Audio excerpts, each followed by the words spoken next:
Yeah,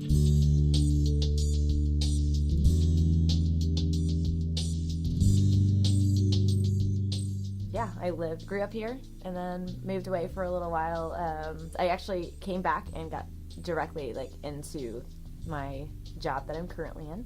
But I've probably been at Cross Points about 4 years. When I first started coming here, I was married, and got involved in a community group, and that was great experience.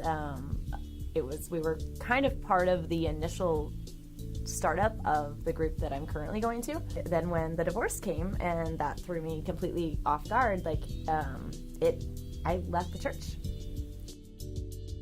If you have your life broken into pieces, like puzzle pieces or whatever, it's just you feel broken, and if somebody is there to kind of help pick one up and at least place it close enough, I don't know, like all those pieces that were kind of in a sense just everywhere never got away from me.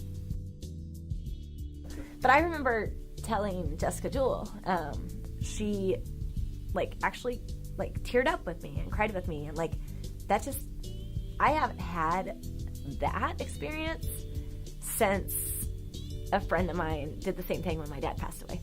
And I always say about this church, I always say that it's about family. I feel like when I went to the other church, I stepped away because I just needed to figure out who I was, apart from my ex. And every time I popped back in, it was, how are you doing? It was genuine care about how I was doing. Every time I came, every time. When you bake a cake, you have flour, tastes horrible by itself. You have eggs, tastes horrible by itself. You have all these water, but you put all these things together and it creates this delicious,